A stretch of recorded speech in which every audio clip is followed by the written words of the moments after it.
Hi, I'm Nick at a cabin building project on a mountain in central Idaho.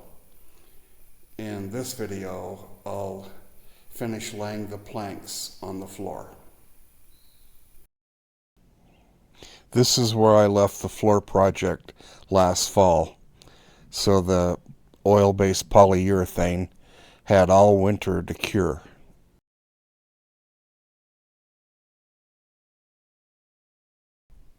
Now I'm going to move everything, the cutting bench, the materials, tools, over to the other side so that I can do the second half of the floor.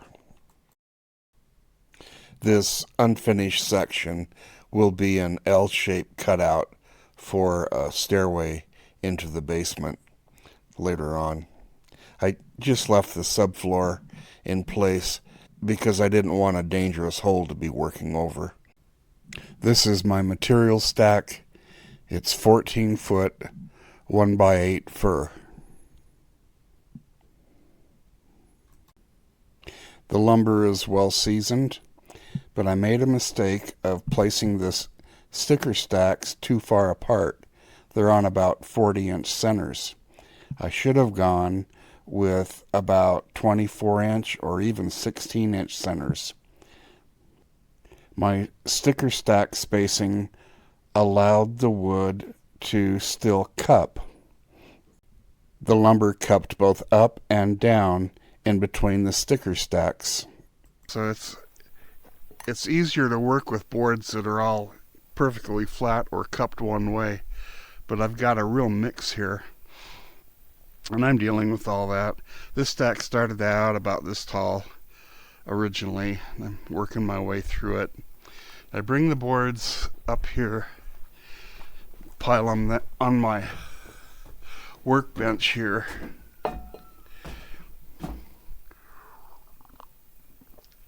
And I've been working outside just because it's so nice and I like the air. And I'm covered here, so it's working out good when it sprinkles on me. So I'm just truing the ends. Well, I'll just show you.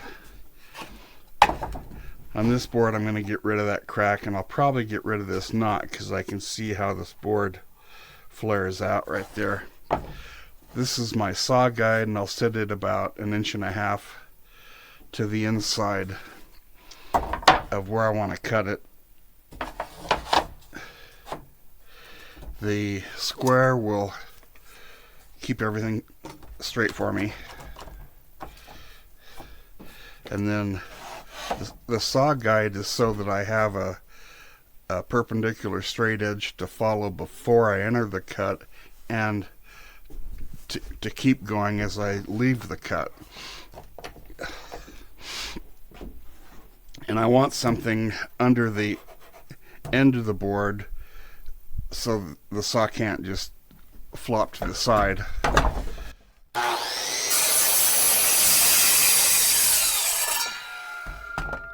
So I'm getting some pretty good cuts. I've got a radial arm saw, and just because of space and wanting to get moved inside, I just haven't set it up yet. I've squared up a dozen or so boards here.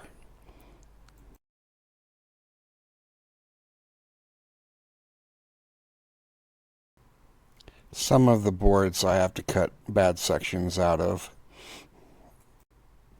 It's usually where there's a knot on the edge of the board, and the board makes a hook or a dog's leg crook off to one side. At this end, I can show you the cupping or crowning, to borrow a term from the framers. The board's middle is higher than the outside edges. And if you look at them, I've got them all turned so that their crowns are up. So I put a straight edge under this board, and you can see, hopefully, I move the camera, maybe you can see a little bit of daylight right here. the crown of this cup is up in the middle, so there's daylight right here. And my preference for flooring is to put the high spot in the middle.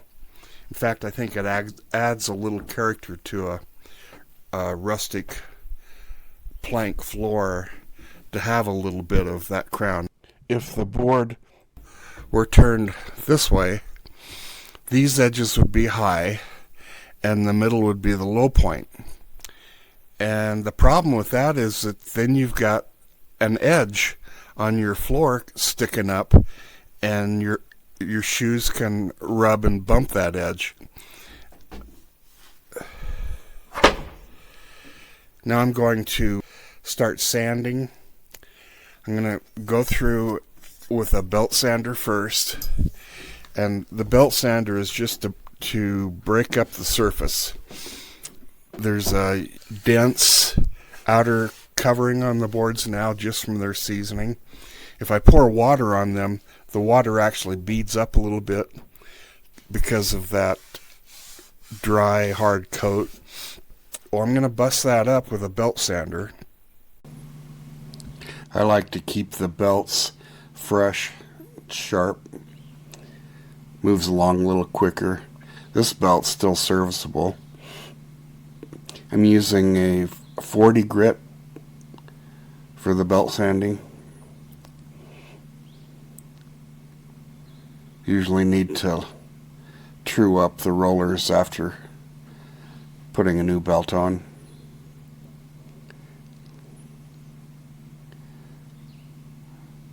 There we go, good to go. If my belts were gumming up, I'd know that the lumber hasn't seasoned enough, at least for the floor, ceiling, and wall coverings that I'm doing here. The same goes for saw blades and router bits. If resin needs to be cleaned off of them, there's going to be gaps between the planks, eventually. This method of testing lumber is more reliable than the electronic gadgets that measure moisture content. The 40 grit sandpaper grinds right through this well-seasoned fir lumber. To keep the gouging, the sanding marks, to an acceptable level, I keep the tool moving and in line with the wood's grain.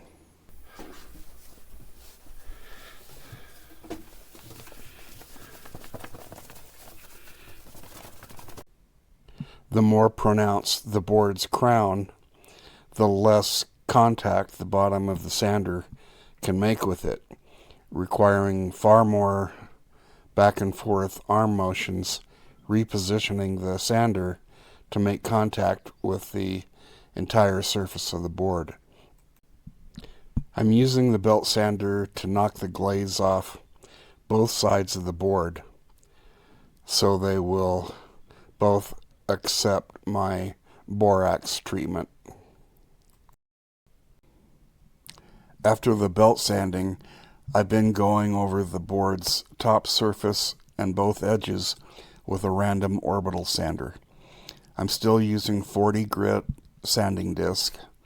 The orbital removes the belt scratches on the top surface and opens up the wood's grain along the board's edges. I just use the gap between the bench's heavy LVL planks as an improvised clamp to hold my work on its edge.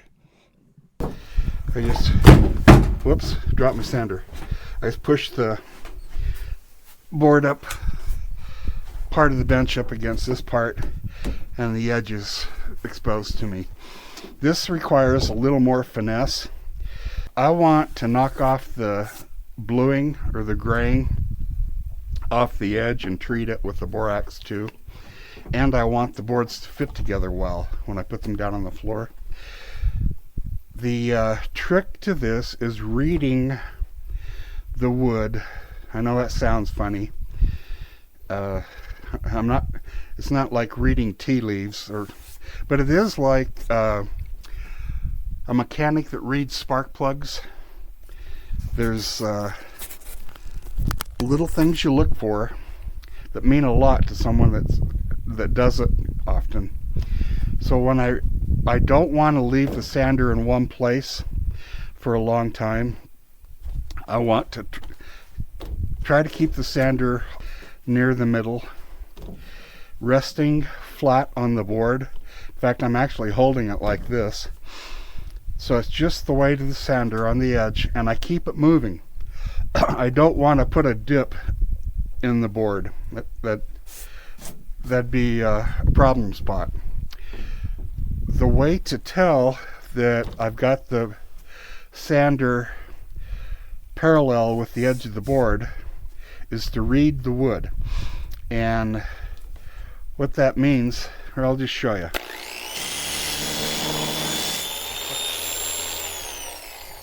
Okay, so right here where it's real light colored, that's where the sander was hitting, not so much out here. My reading tells me that I need to adjust this way, just a little bit. And what I want to see is this lighter color where it's obviously been knocked down by the sander on both edges. Sometimes there's a little bit left in the middle, but I'm not going to go after it. I mean, once I've established that I've hit it from edge to edge, that's as far as I'm going to go, because I don't want to change the geometry of this edge. I just want to clean it up. So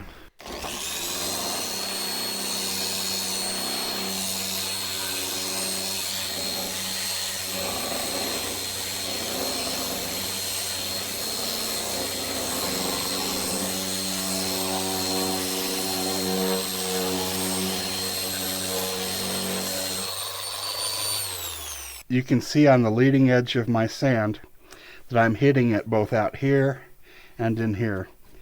Now back here, there's some dark spots left kind of in the middle. That's all right. I'm not going to go after that. I'm not going to get it 100%. I know that.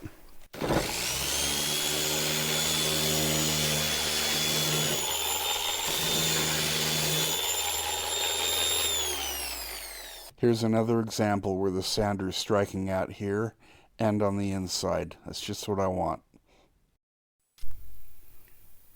I try to dissolve the borax in water before I put it into the pump sprayer, just to make sure that it's dissolved well. I don't want the borax to precipitate out and settle in the bottom and clog up the little hose that is on the other end of the spray nozzle.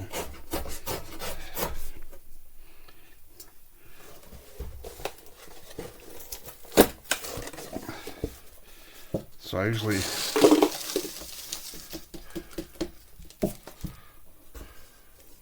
start with a big cup.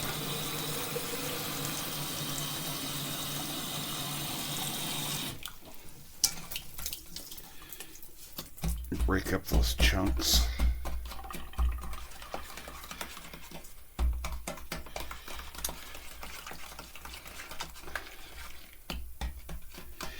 Then I let it settle just a bit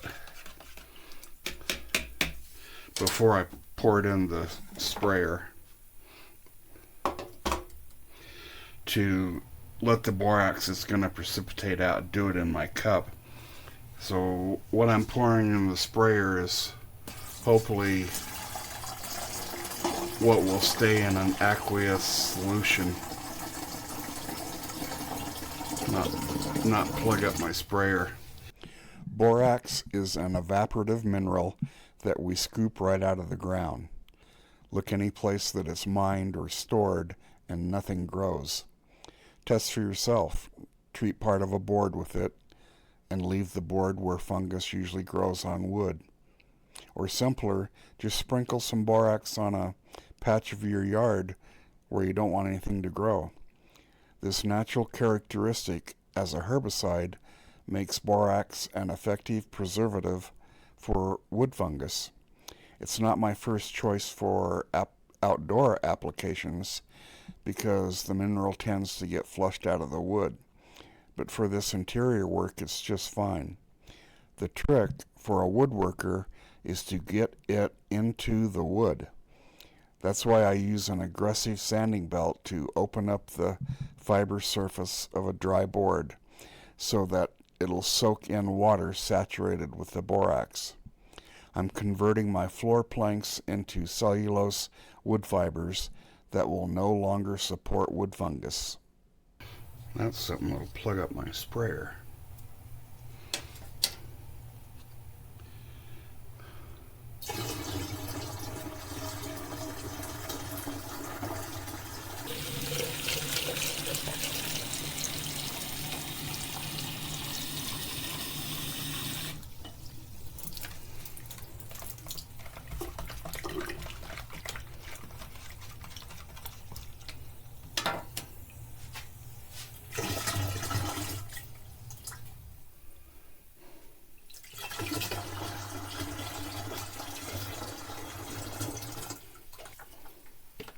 Okay, that ought to do me.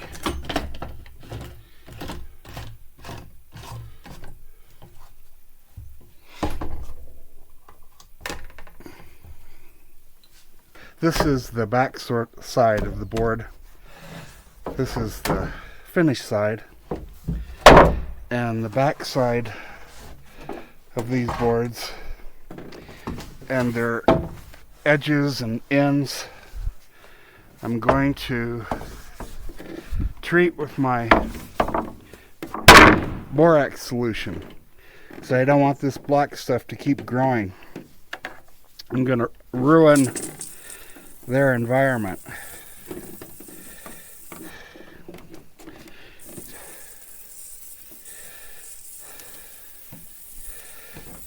I make sure that I get the edges on both sides.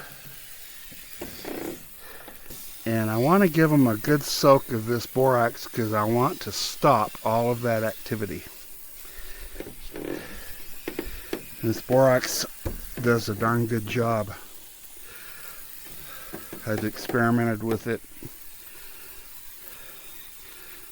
both in tests and just practical applications.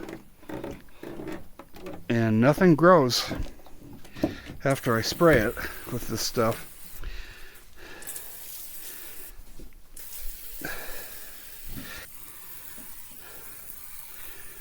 I'll do my finish sanding inside on the tops of these boards. That's the other side of these boards. I'm not going to spray the borax on the top side of these boards yet.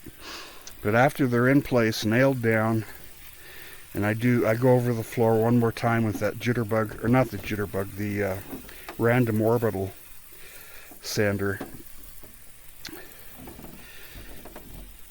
and sweep it and vacuum it, and then I do this to it. So I don't want this organic process, this bluing or graying, to continue after I've got my polyurethane on the wood. The reason I spray these boards on my deck like this is because the deck benefits from the same thing. One of the enemies of the deck is algae, fungus growth, organic processes that eat away at the wood.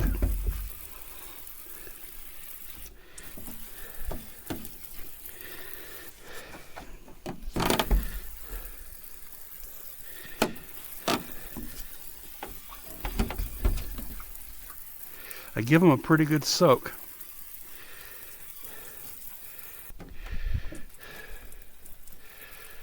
I'll let them dry, and I need to move them, stack them up where they'll be easy to get inside when I'm ready to lay my floor. I need about 52, 54 of these boards to do the half of the floor that's not finished yet.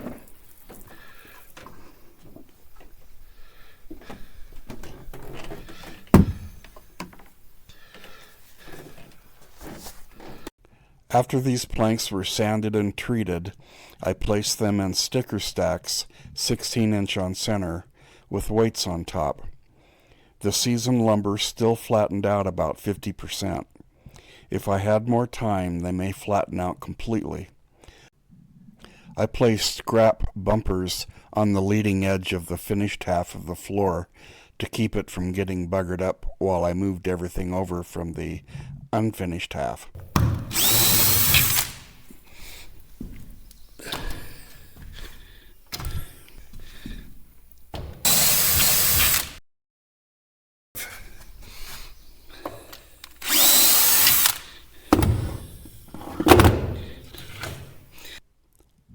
I did the same to protect the leading edge of my threshold. This magic marker line, this black line, is the dead center of the building.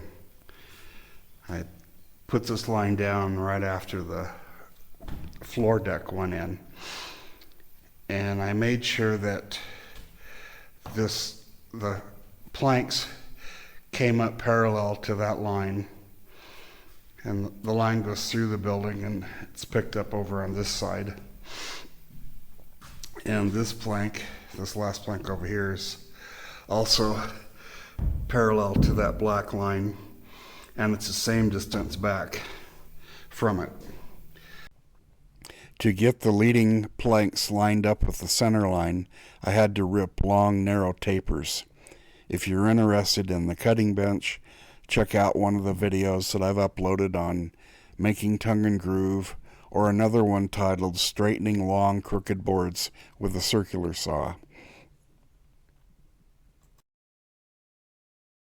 So you can see I just cut off a stick that starts out at nothing and gradually tapers to about 3/8 of an inch here.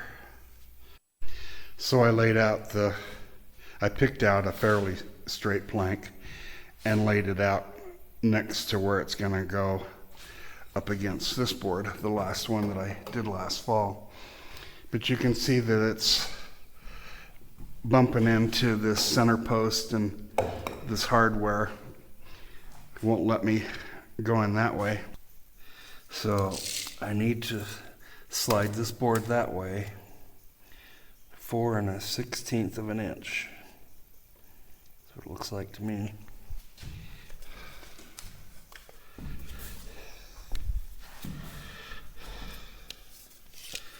Got to turn my tape around the other way to get it in here. And I think that puts me about right there.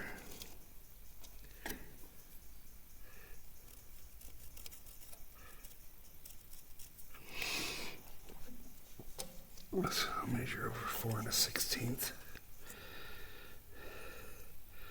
I gotta leave a little bit. I don't want to cut this out, but I'll deal with that later. So I want to come over 4 1/16 and put a dot.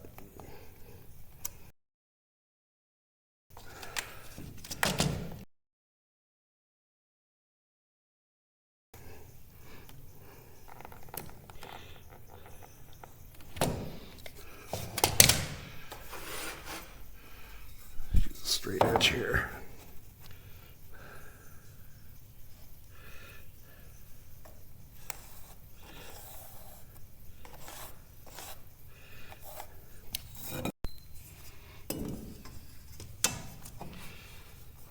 And I think for this, I'm just going to eyeball that straight down. I'm going to put my cut in here. That looks like about 5/8 of an inch there. And fortunately, it looks pretty parallel, so I'm just gonna come out here 5/8 of an inch, put a dot. Good. So I could use this for a straight edge.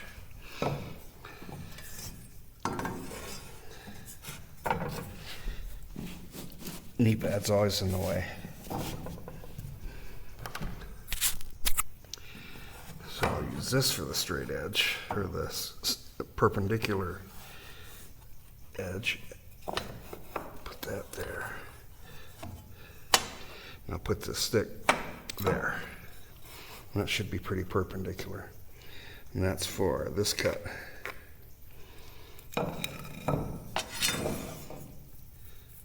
So I want this to come out 5/8 of an inch.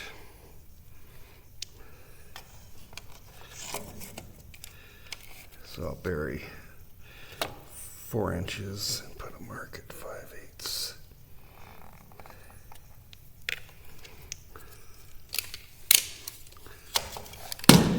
The same thing here.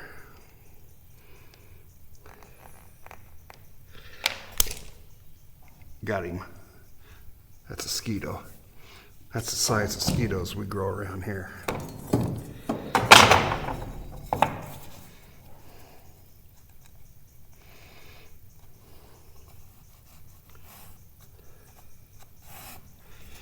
Okay, so I'm going to cut here, here, here, and here. I think that's what I want. If it's wrong, speak up.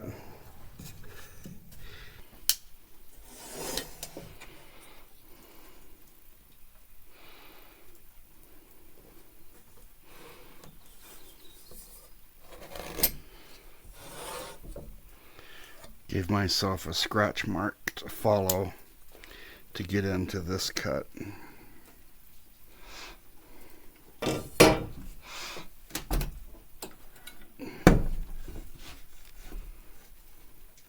Wish I had better light.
See if that fits. There it is. Right there she be. That seam looks pretty tight. This looks okay with me. So I've got some wedges in place to tighten up this seam. It's not going to take much, 'cause that's about as snug as it's going to get. I don't have to hit it any harder.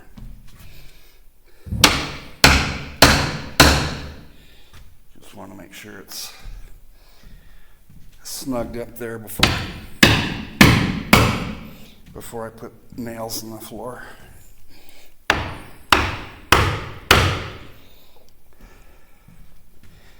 And on this end, I think I want this board lined up with that pencil mark. So it needs to go, needs to go that way just a little bit. Right there. I think that's it.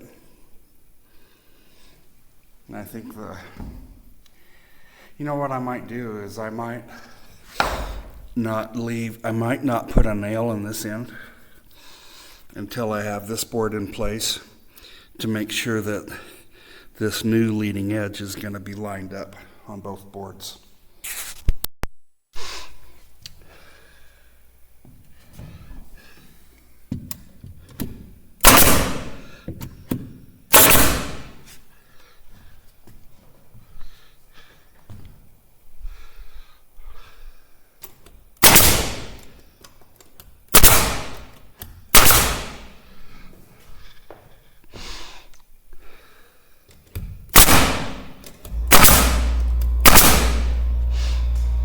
I may have mentioned that my subfloor is thick enough that I don't have to worry about where my nails go. I don't have to try to hit a floor joist or anything.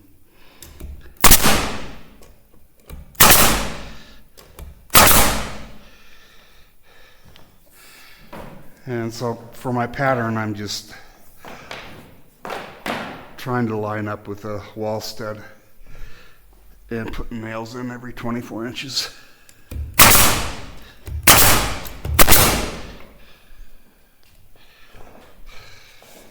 And I stand on the board as I nail it to make sure that it's down on the subfloor.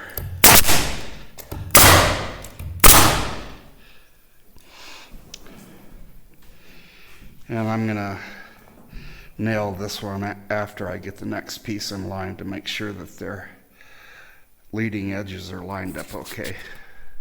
As it is, I can adjust that board a little bit back and forth if I have to. This next plank that I'm nailing to the floor shows one of the challenges of using long natural planks. This is not vinyl plank flooring. This is the real deal. If you look at both ends of this next plank going on the floor, let's see, let me get in the right spot. The ends are tight. The end is tight there, up against the door, and it's tight over on that end. But here in the middle, get out of my shadow. I've got, I can stick my 2 fingers, 1.5 fingers, and get those 2 fingers in this gap. And that's pretty typical of wood that's been seasoned in these sticker stacks. The sticker stacks do a pretty good job of keeping the boards flat. Lumber has a tendency to want to raise an edge or to airplane propeller. It'll cup, it'll twist. These stickers, these are the stickers. That's what they're sticks. The sticker stacking takes care of a lot of that twisting that goes on as lumber cures, but it doesn't prevent the weight that's on top of the boards, doesn't prevent the boards from moving this way. It's warp. This is twist, cup, warp. And short of putting all of this material on my bench and ripping it straight, it takes a long time on a table saw to straighten out long material. I've got a cutting bench that does it quicker, but it's still time consuming. So during this install, when I've got these kind of gaps, that's where the wedges come in real handy, and I'll get those set up and show you what I mean. Okay, I've got a push block anchored to the floor. Now watch what happens to this gap when I tap on this block. I usually stand on everything just to keep it together. Watch this gap close up.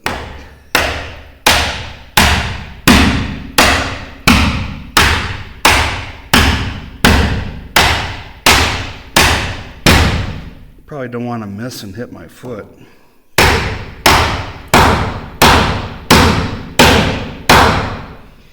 And I'll just let the wood get used to that for a minute.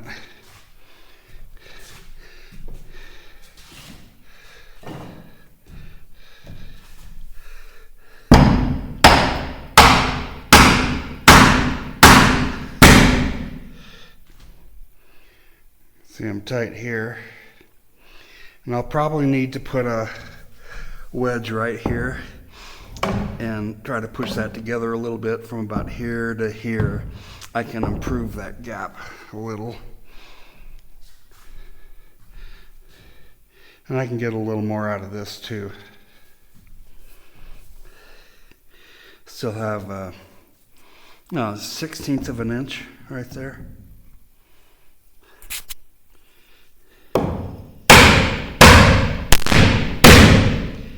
That's about it.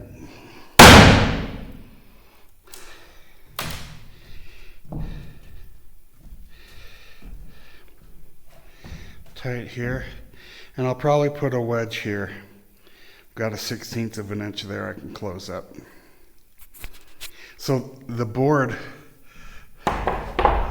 was shaped like this, and now it's got two curves in it.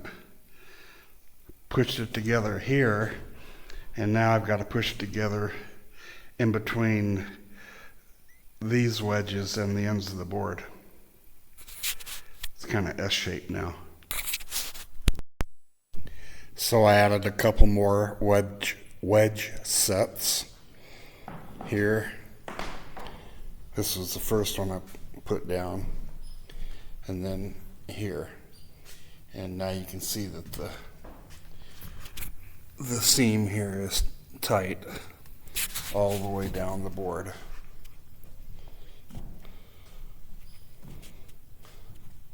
And I'm ready to nail it.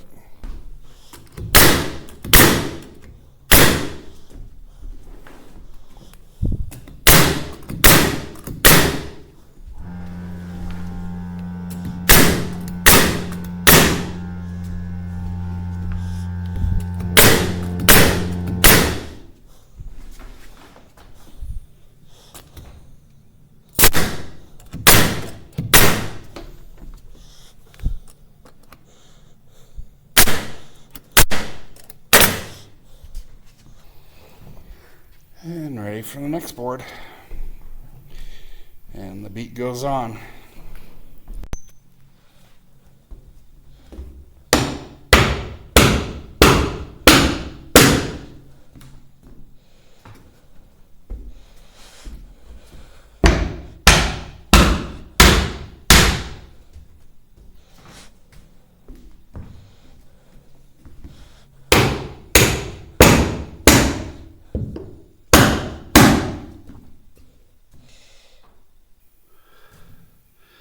That ought to do it. I got a little heavier hammer. This is a 4-pound hammer. And I think it's better to thump than to whack these wedges in place. I also made up some wider wedges. I was using these, and I had made these up to close these tongue and groove joints in the ceiling. I don't know if you can see them very well now, but these boards were all ripped so that they were straight, and before I put the tongue and groove on them. These are just boards right off the bunk that I've just sanded, and you know, I'm dealing with like up to 2 inches of warp from end to end on these 14-foot 1x8s. But up there, I only had, you know, maybe 1/4 of an inch at the most to get out to close the T&G joints. So here, I made a little wider wedges so that it's easier to hit. It's easier to hit without buggering up the floor plank with these skinnier wedges. I had to concentrate a lot more trying to drive these with a smaller hammer. This is working good. So far in my research and development, my preferred wedge is about 20 inches long and about 3.5 inches wide. Seems to be working out pretty good.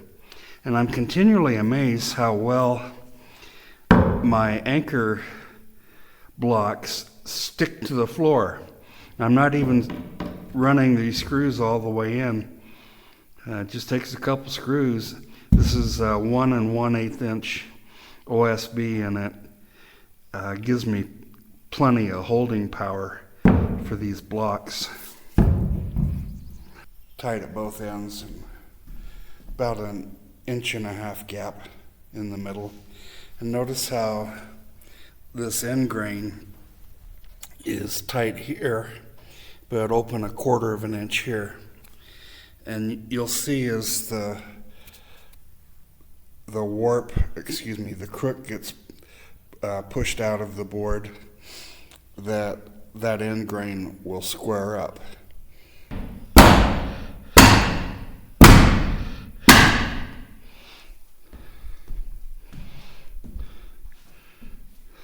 Check out this butt joint now.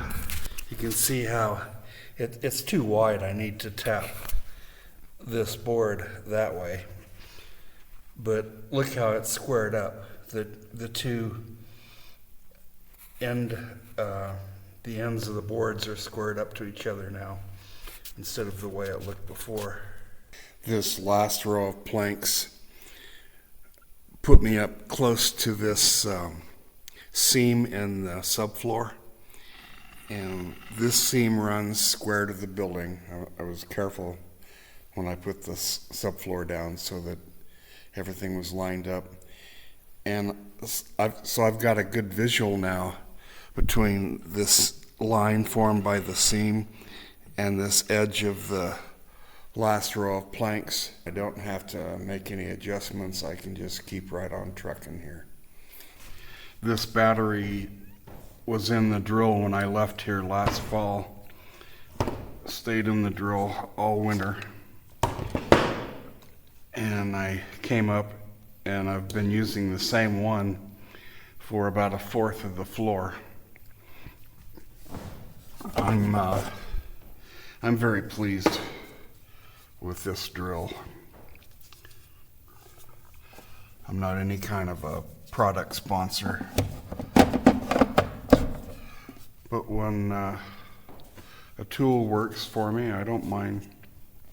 When a tool works well for me, I don't mind telling people about it. It's a DeWalt, I don't know, something. I don't have my magnifiers on, so I can't read that, but maybe you can see it. While I'm promoting tools, I should mention this little finish nailer. I didn't recognize this brand when I bought it. A little different color, but I needed a 15 gauge. I like this angle. It's easy for me to put the point into any place that I need to. This gun has been pretty much flawless. I had to set the depth. Don't even remember how I did it now. There's a thumb screw someplace. Oh, it's that little wheel there, I think. No, it's right here. Anyway, I had to adjust the depth, and that's the only thing I've done to this gun since I started this project. The only time it's misfired is when I let it run out of nails. It doesn't work worth a hoot without nails in it. Anyway, I like this gun. It was one of the least expensive. Kind of took a chance, so I've been like overcritical with it. I can't find anything wrong with it. And I know this isn't important, but I'll say it. I like the color. It's an adult color instead of the bright primary colors that look like little boys' toys. Yeah, I think this is a lot more pleasant to look at.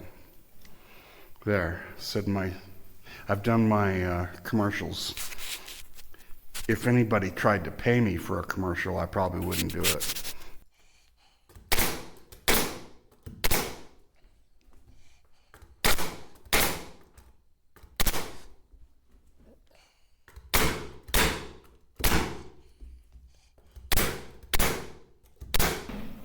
Sweet little gun.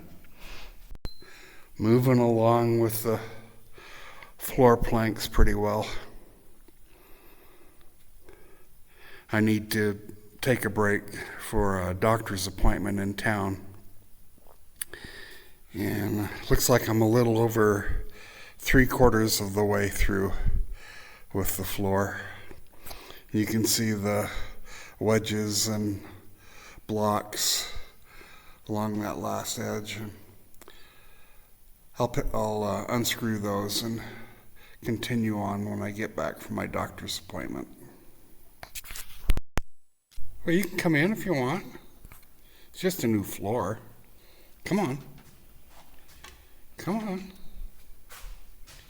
Come on. Not going to have anything to do with this new floor. Okay.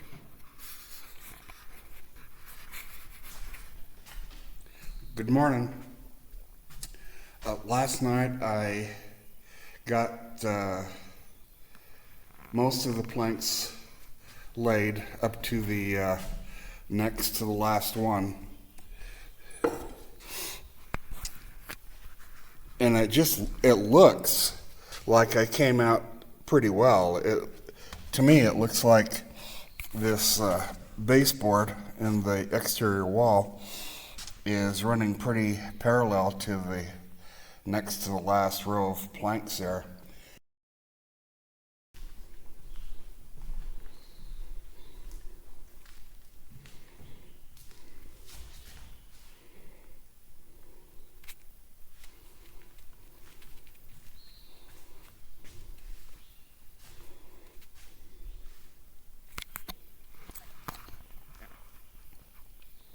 Guess we'll see.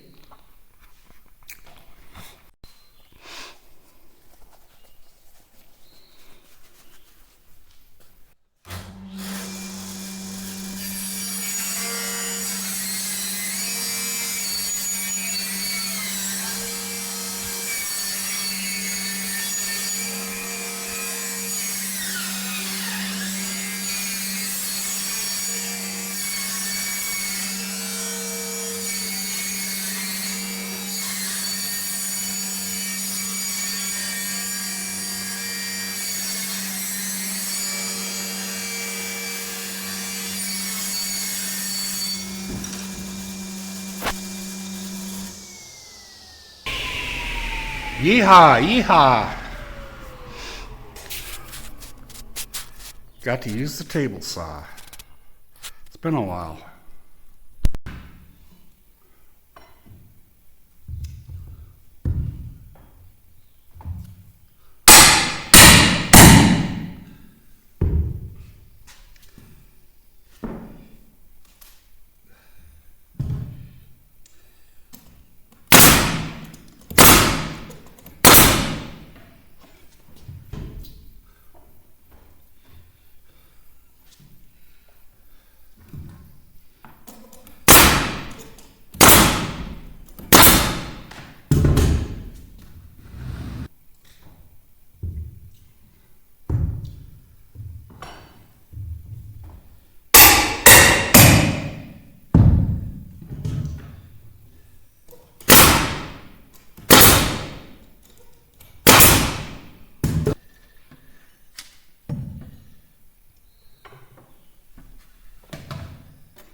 Oh,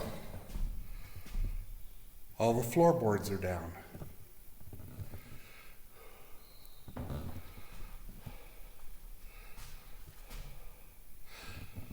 This is one of those interludes where I have to think, you've got to find something else to do now. You're in a hiatus. I don't mind being here. After I nailed these floor planks down, both the front and the back door started hitting spots on the floor. That'll never do. And I want to have at least 1/8 of an inch clearance as the door swings over the floor,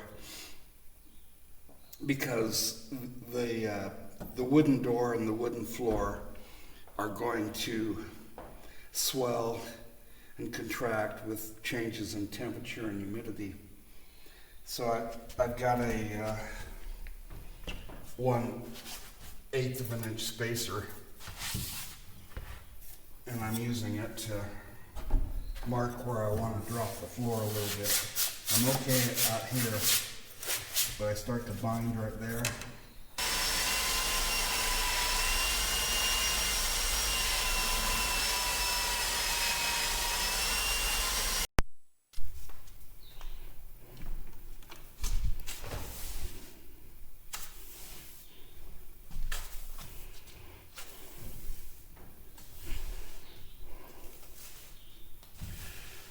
Got the back door so that it'll swing freely with a little bit of clearance.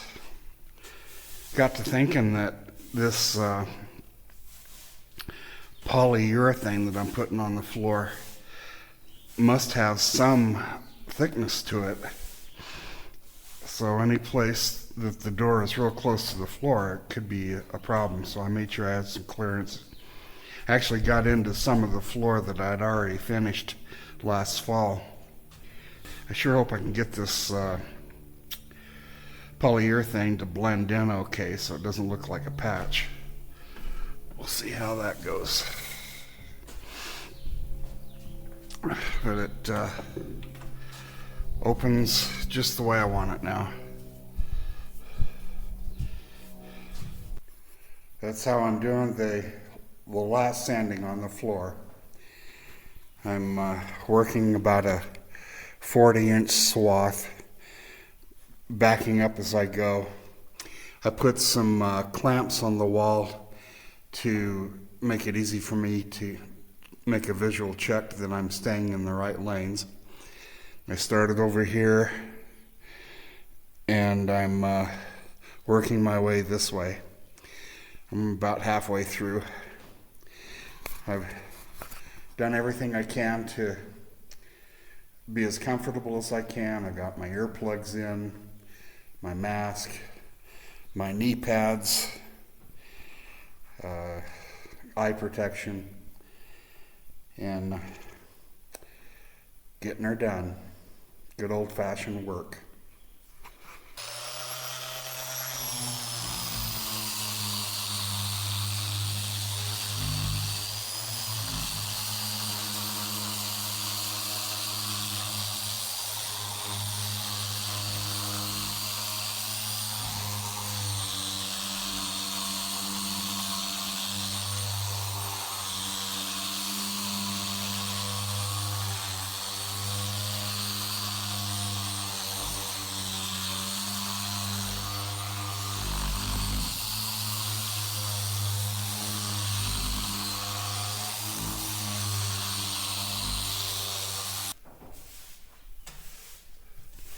On my final sweep,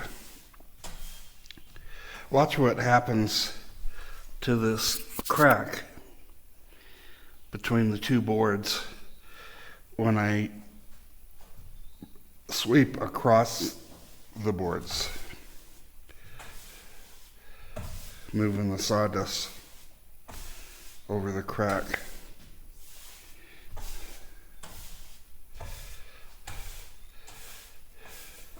I don't know if you can see that, but it tends to fill the crack. Now, an obvious downside to leaving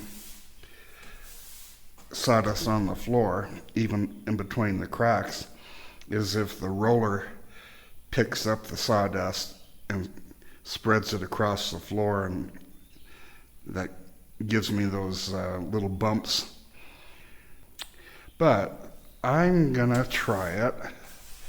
I've decided to minimize the possibility of the dust in the cracks being picked up by the roller by doing the final sweeps this way, so the broom is actually sweeping up the upper part of the dust in the crack.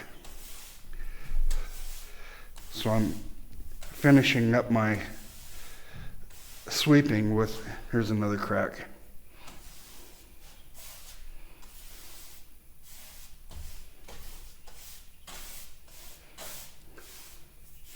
I'm finishing my sweeping with either a sweep this way or at kind of a 45-degree angle. I don't want to clean all the dust out, but some of it. Refining my sweeping technique here.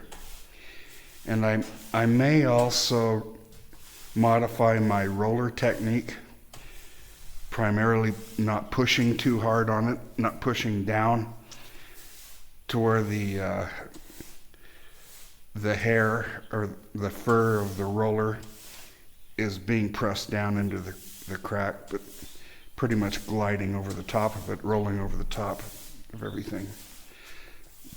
So I may regret it, but it's just too tempting not to try. I just love the way that fills the cracks.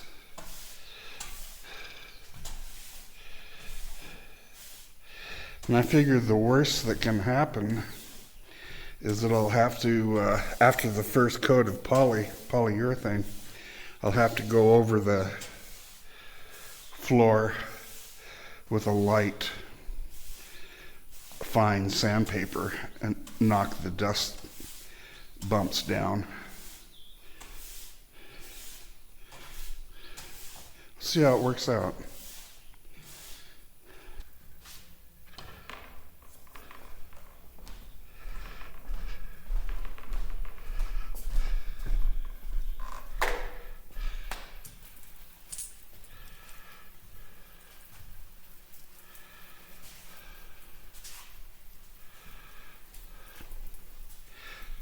I've already treated the bottom and the edges of these boards outside. Treated them with borax. Now I'm giving the tops of the boards a coat of borax solution. because I don't want that black to return underneath the polyurethane. You can put borax and other fungicides in finishes that penetrate the wood, that soak in, but polyurethane doesn't. It just lies on top. It's like putting a coat of plastic on top of the wood. The reason I'm using it is because it does such a good job of protecting the wood. This is a softwood, a fir, and the poly, I think, is my best option for preventing scrapes and gouges in the wood from, especially up here, because the earth is decomposed granite, and everything I track inside when I come in the doors is tiny little stones, sand size, different minerals that will score and scratch the floor. And some of that actually adds character in my opinion, for my taste. Some of the oldest buildings that I've been in with wooden floors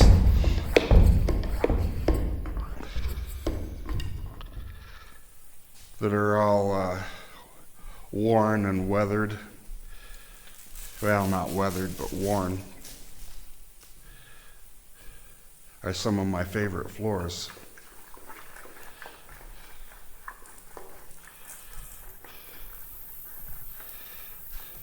I worked at a youth camp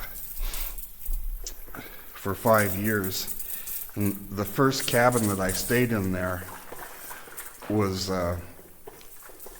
built probably 100 years ago, and it had been updated to where it had running water, but it had wooden plank floors, and they had been laid down green, like a lot of floors were back then. The lumber, the planks went from the mill right to the building project, and so they'd shrunk, and so there was gaps. There was a half-inch gap between a lot of the floor planks.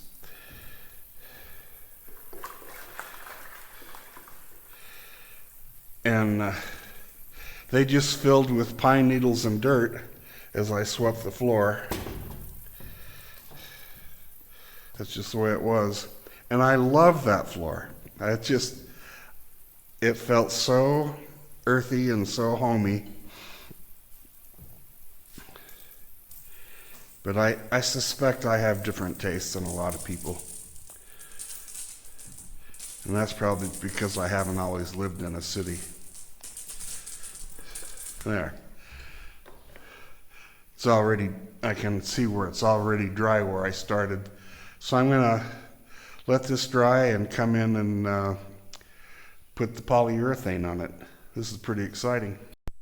This is the mask that I'm using for the polyurethane. It's an oil-based polyurethane that's nasty to breathe. This is what I'm using, if you're interested. And I've already gone along with a brush and hit spots that I didn't want to try to tackle with the roller. In fact, on the metal work here, I masked it off and brushed in the poly. I'm set up here with my pan and a roller, and away I go.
Almost got it here.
Everything went the way I was expecting it to.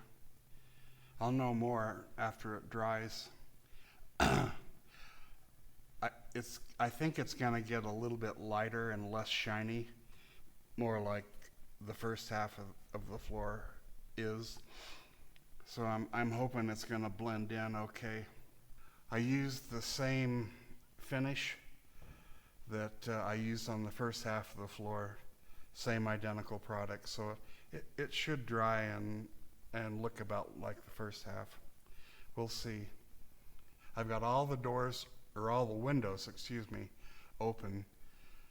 They've got screens on them, so I'm not worried about the wind blowing dust in here on the floor. But I am going to close the doors because I don't have any screens in the doorways.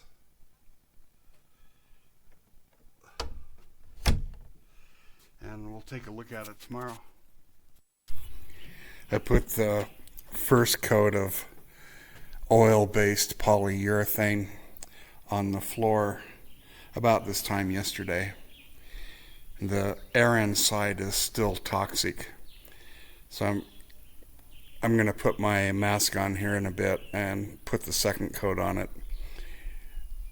The fumes that this material gives off are really nasty, and I don't think a person can overstate how important proper respiratory protection is.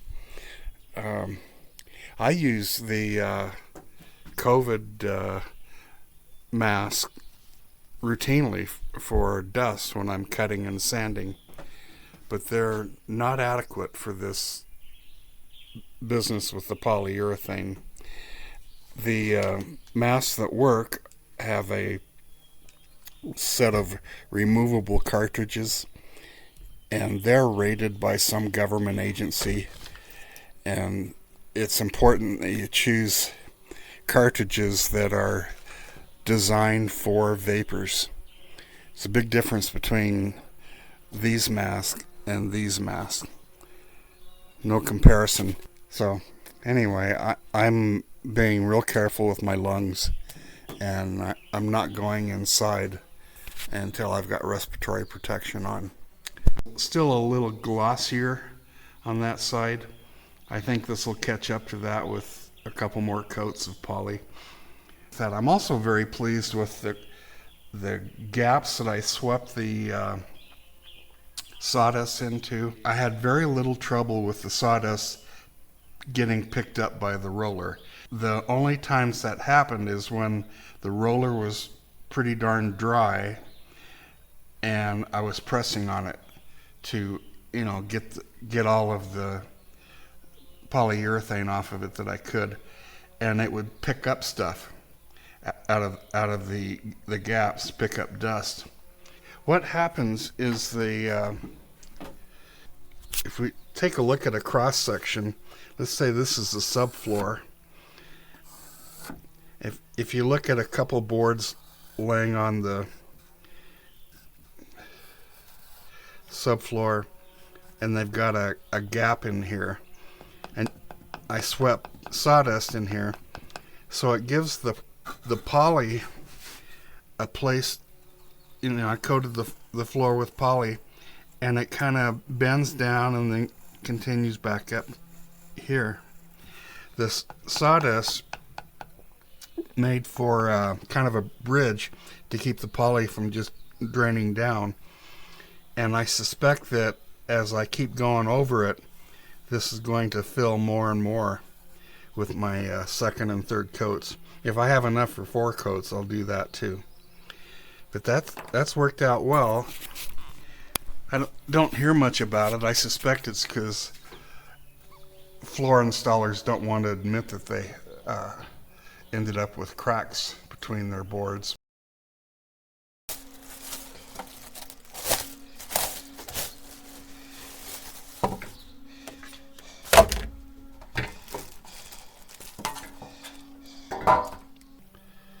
Still wet. That's what I wanted.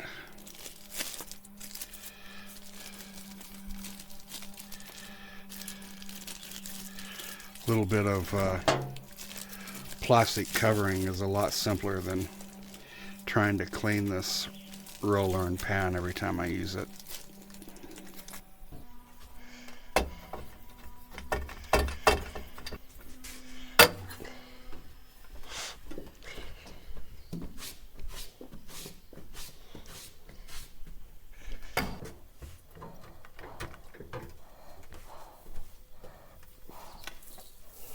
Just about got it here. Second coat. It's going on easier and taking less material, less poly than the first coat.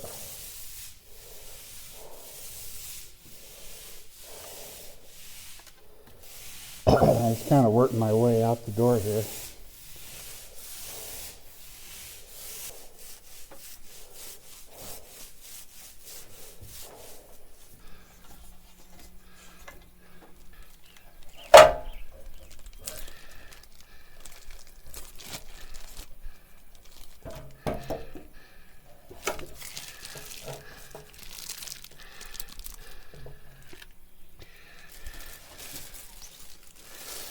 This plastic bag is probably enough to keep things from drying out just over a few days.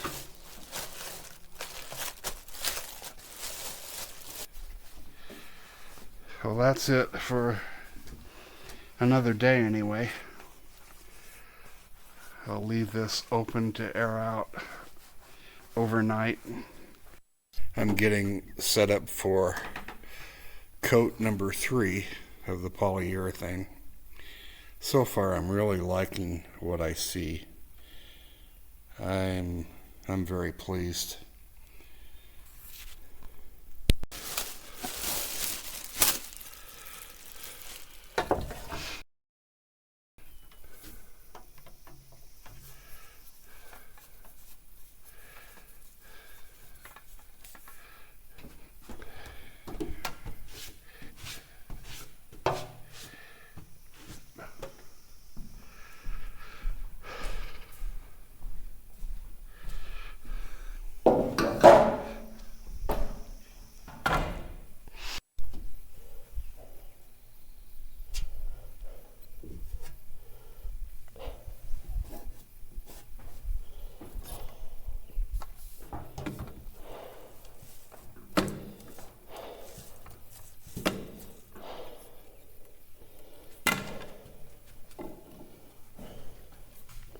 I'm closing in on the third and final coat.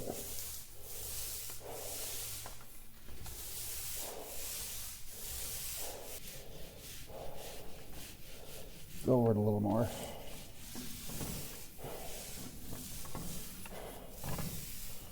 And that's about it.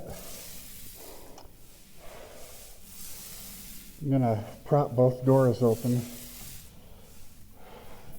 I forgot to turn off my lights again, so they're gonna have to stay on until tomorrow. Can't walk over there to turn them off. Good morning. I'm about 4 days past the last coat of polyurethane, and I'm still catching whiffs.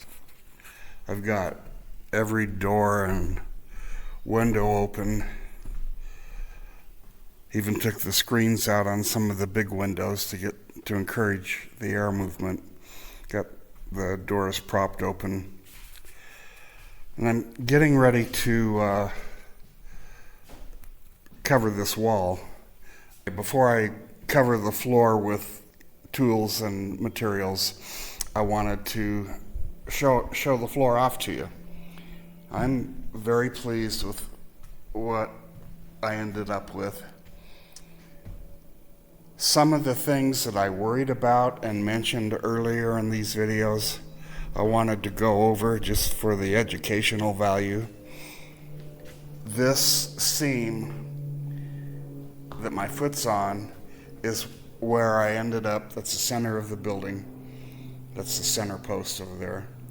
This is the last board that I put in late last fall. I just got out of here before the heavy snows.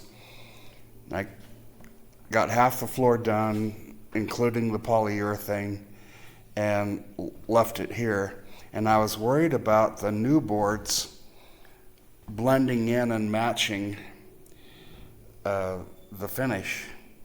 And I can't tell the difference.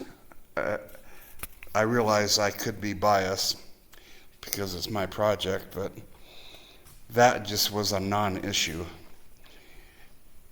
Let me set my coffee cup down here.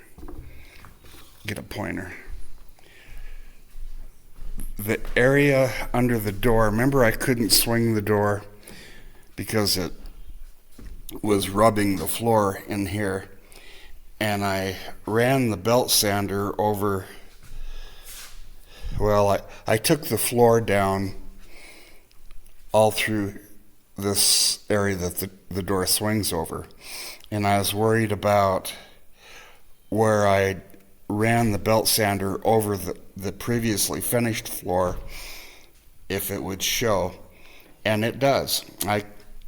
I tried to feather in the sanding and the finish, but I can see a change in tint here and a little less so out here. Actually, that's wood grain, but I can see it here. It's lighter here than it is out here. So that's one of those things that I'll probably always see because I know about it. The floor is so busy with colors and patterns that I doubt if anybody else is going to see it. It'll just be something that I'll notice. The sawdust in the gaps worked, but I learned something about it. What I was worried about was the sawdust being picked up. Remember, I swept sawdust into the cracks in between the boards? Well, I was worried about that coming up when I rolled the roller over it. That was not much of an issue. What I would do different next time is, I hope you can see it here, this is one of the most pronounced butt joint gaps, and I swept sawdust in it. Now what happened is the polyurethane, as it ran into the crack here, took the sawdust down with it. So I just swept the sawdust over the crack and left it there. If I had it to do all over again, or when I do my next floor, I'm going to get something like a credit card and just pack the sawdust down a little bit so that it's a little more rigid and it won't just flow down like stream debris in the liquid polyurethane.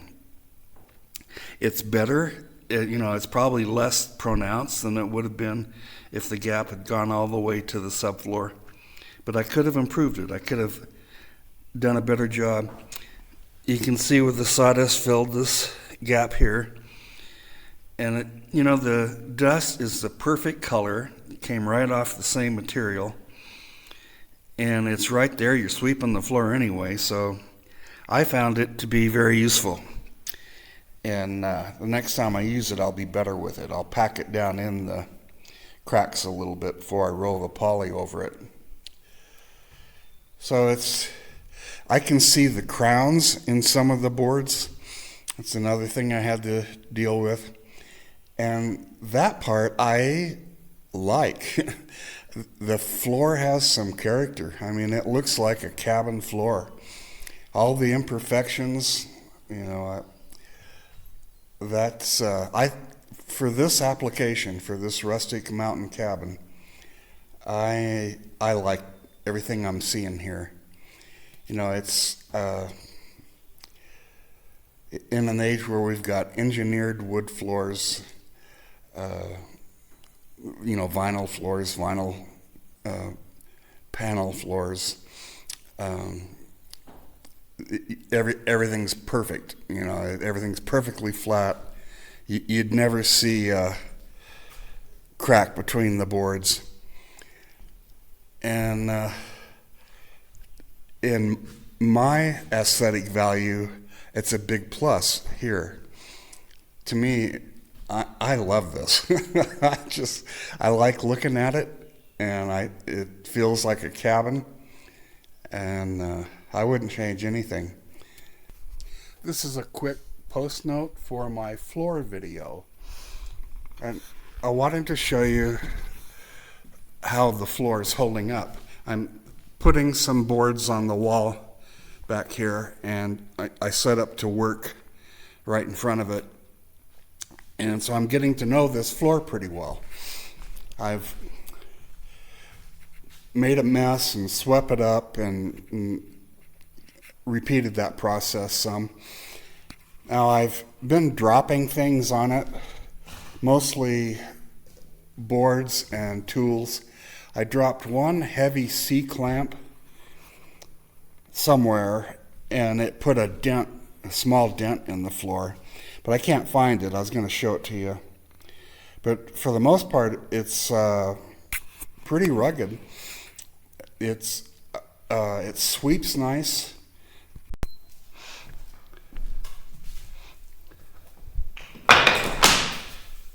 You can see how it's actually kind of slippery, and the sawdust sweeps right up. I like that part of it. It sweeps better this way than this way, just because there's a little bit of texture in the boards. But it's slippery too, especially with the sawdust on it. I can feel my feet slip around. It reminds me of junior high school, and they had sock hops for us on the gymnasium floor. We couldn't wear shoes. I think that was because our street shoes would leave black marks on the gym floor, the basketball court. So they would have us take our shoes off, and they'd sprinkle sawdust on the floor, and we'd go out there and slip and slide around to music and had lots of fun. So that's kind of what this is like. The bottom line is I think it's a pretty durable floor. It's going to be fairly easy to keep clean. I could, wet mop this if I spilled something on it. I think I could mop it up without too much trouble. So, thought you might appreciate that little follow-up. There's another thing I want to show you outside. About 3 weeks ago, I took the top off this metal can of polyurethane, and check out there was a little bit of poly in the bottom of the bucket, maybe an 1/8 or 3/16 of an inch thick. And check this out. It formed a skin on top that's dried and stayed flexible, and there's maybe an 1/8 of an inch underneath that looks like it's not going to dry. It may never dry. says a couple things about this poly. One is that when it dries, it stays a little bit flexible, and I think that's a good thing, especially for floors that have some flex when they're loaded, or when people walk across the floor, they flex a little bit. The other thing is that I don't want to use this stuff to fill large voids, that it won't dry. I'll stick with the epoxies for that kind of work. Thought you might like to see a couple of these tidbits. I'm going to let you go now. You can go back to your life, and I'll go back to mine. Take care.